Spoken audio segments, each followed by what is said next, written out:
高雄有一寡零星天桥、地下道，真侪拢无得使用咯。地方希望讲会当来拆掉。高雄市政府表示讲，天桥也是零星道的使用年限拢是40档哦，除非有一寡特殊的理由才会当拆掉。大部分拢爱等地方有共识，年限到才有法度来拆除。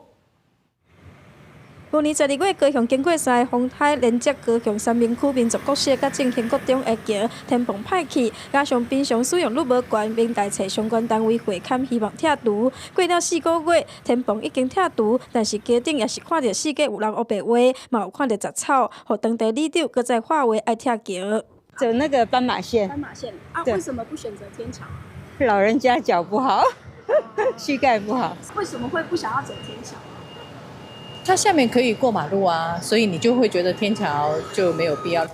你就感觉这个桥拢无人行，嘛无障碍设施，使用率真低，加上是学校就爱来拥护，非常无合理。包括三明区在内全市37座人行天桥，还有9座地下道，使用率拢无介悬，有一寡佫封闭，所以逐档拢爱变经费拥护，嘛，互居民要求拆除的声音愈来愈大。本地的里民或学校，他们没有需求，那我们取得共识之后，等年限到了。 或有特殊的需求，那我们会循行政程序去报备。我认为这些先要用的不能拆。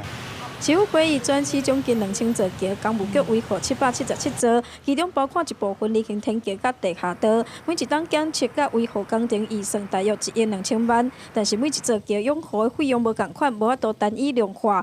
但是人行天桥使用年限是40档，真正想要拆，还是爱收集地方心声，等到年限到，才会当来拆除。公司新闻欧刘婷、陈hen坤局报道。